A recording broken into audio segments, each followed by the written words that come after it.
Hello friends, welcome to my YouTube channel. दोस्तों, इस वीडियो में आप लोगों को मैं HDFC बैंक के मिलेनिया डेबिट कार्ड की सच्चाई बताने वाला हूं, क्योंकि अब तक आप लोगों को इस डेबिट कार्ड के सिर्फ फीचर्स और बेनिफिट्स के बारे में ही बताया गया है, जबकि जो इस डेबिट कार्ड के फीचर्स और बेनिफिट्स की सच्चाई है उसके बारे में आप लोगों को नहीं बताया गया है। तो मैंने सोचा कि इसके बारे में भी आप लोगों को जानकारी दूं, ताकि आप लोगों को पता लगे कि इस डेबिट कार्ड के फ़ायदे के साथ साथ नुकसान क्या है, या फिर आप ये कह सकते हैं कि इसके डीमेरिट्स डिसएडवांटेजेस क्या हैं। तो चलिए जो वीडियो के टॉपिक की तरफ बढ़ते और बात कर लेते हैं इसी डेबिट कार्ड की सच्चाई के बारे में।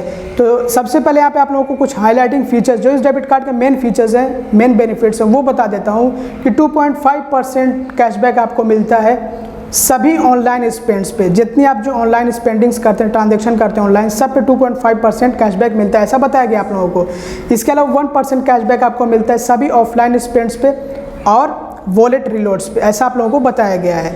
और बाकी जो 5% कैशबैक आपको शॉपिंग पे मिलता है, आप जो पेज ऐप और स्मार्ट बाई के ज़रिए जो शॉपिंग करते हैं उस पर मिलता है। तो ये सिर्फ खास इसी डेबिट कार्ड का फीचर नहीं है, बल्कि ये जो फीचर है ये HDFC बैंक के दूसरे डेबिट कार्ड्स में भी मिलता है, जैसे कि HDFC बैंक का मनी बैक डेबिट कार्ड या फिर रुपए प्रीमियम डेबिट कार्ड, उसमें भी मिलता है। तो ये जो 5% कैशबैक का फीचर है वो खास इसी डेबिट कार्ड का नहीं है। तो इस डेबिट कार्ड के मेन फीचर्स और बेनिफिट्स यही हैं कि 2.5% कैशबैक आपको सभी ऑनलाइन स्पेंड्स पे मिलते हैं, और साथ साथ 1% कैशबैक आपको मिलता है सभी ऑफलाइन स्पेंड्स पे और वॉलेट रिलोड्स पे। और बाकी जो फ्यूल सरचार्ज वेवर है ये सिर्फ इसी डेबिट कार्ड का फीचर नहीं है, वो बाकी के डेबिट कार्ड्स पे भी आपको मिलता है। बहरहाल यहाँ पे मैं इसके फीचर्स और बेनिफिट्स को एक्सप्लेन नहीं कर रहा हूँ, क्योंकि ऑलरेडी मैं उस पर वीडियो बना चुका हूँ और आप लोगों ने देखा भी होगा और आप लोग जानते भी होंगे। जो इसके मेन फीचर्स और बेनिफिट्स है इसकी सच्चाई मैं आप लोगों को बताने वाला हूँ। तो चलिए अब सच्चाई भी जान लेते हैं इनके फीचर्स और बेनिफिट्स की। तो आपको कैशबैक पाने के लिए 400 रुपये से ज़्यादा का ट्रांजैक्शन करना होगा। 400 रुपये से नीचे के ट्रांजैक्शन पे कोई भी कैशबैक नहीं है। तो ये मुझे कुछ ज़्यादा ही अमाउंट लगा, जो 400 रुपये से ज़्यादा का अमाउंट है ये मुझे ज़्यादा लगता है यार, कि ऐसा नहीं होना चाहिए। जो मेन फीचर्स और बेनिफिट्स आपको कैशबैक मिलते हैं उसमें आप मंथली मैक्सिमम 400 रुपये तक का ही कैशबैक ले सकते हैं। तो इस पर कैपिंग लगाई गई है कि आपको मैक्सिमम महीने में सिर्फ 400 रुपये तक का ही कैशबैक मिलेगा, इससे ज़्यादा का नहीं मिलेगा। और आप कैशबैक पॉइंट्स को रिडीम कर सकते हैं नेट बैंकिंग से। मैंने इस पर ऑलरेडी वीडियो बना रखा और आप लोगों ने देखा भी होगा। और जो कैशबैक पॉइंट्स रिडीम होते हैं ये 400 रुपये के मल्टीपल्स में रिडीम होते हैं, मतलब कि आपको कैशबैक पॉइंट्स को रिडीम करने के लिए कम से कम 400 कैशबैक पॉइंट्स चाहिए हैं और 400 करके जो है रिडीम होंगे। तो ये मुझे सही नहीं लगा।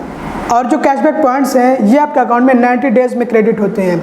जिस डेट को आपने अपने डेबिट कार्ड से ट्रांजेक्शन किया है तो उस डेट से आपको काउंट करना होगा 90 दिनों के अंदर अंदर, मतलब कि 90 दिन जब कंप्लीट हो जाएंगे तब आपके अकाउंट में वो कैशबैक पॉइंट्स क्रेडिट होंगे। तो ये तो मुझे सबसे बड़ा डिसएडवांटेज लगा, मुझे बहुत बेकार लगा ये। और जो कैशबैक पॉइंट्स होते हैं वो सिर्फ 12 महीनों के लिए वैलिड होते हैं, मतलब जो उनकी एक्सपायरी होती है वो 12 महीनों तक की होती है, 1 साल की। उसके बाद वो एक्सपायर हो जाएंगे, ख़त्म हो जाएंगे, फिर आप जो उनको रिडीम नहीं कर सकते हैं। और आपको फ्यूल, ज्वेलरी और बिजनेस सर्विसेज पे कोई भी कैशबैक पॉइंट्स नहीं मिलते हैं।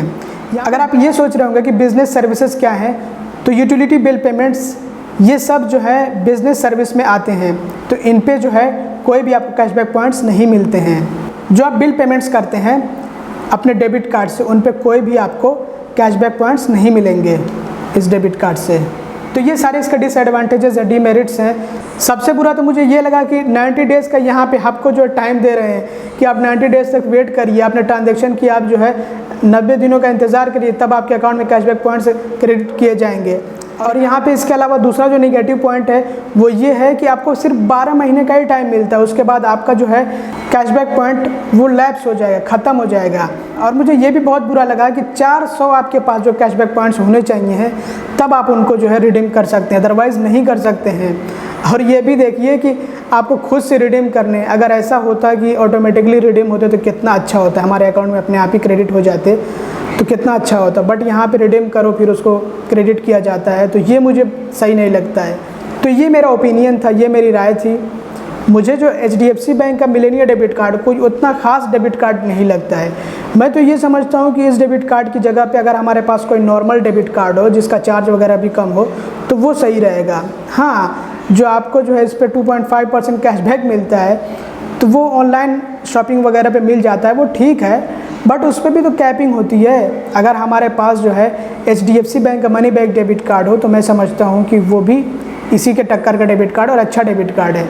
और बाकी रुपए प्रीमियम डेबिट कार्ड पे भी आपको जो शॉपिंग पे 5% कैशबैक मिलता है ना, पेज ऐप और स्मार्ट बाई से शॉपिंग करने पे, वो उस पर भी मिलेगा। तो ये डेबिट कार्ड मुझे उतना कुछ खास लगता नहीं है।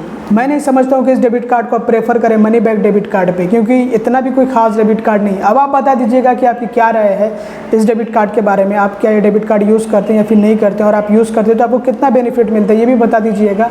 बस इस वीडियो में इतना ही था। उम्मीद करता हूँ आपको ये वीडियो पसंद है। अगर आपको वीडियो पसंद है तो उसको ज़रूर से लाइक करिएगा, और चैनल को सब्सक्राइब ना किया तो सब्सक्राइब कर दीजिए, वीडियो को शेयर कर दीजिए। Thanks for watching, bye bye.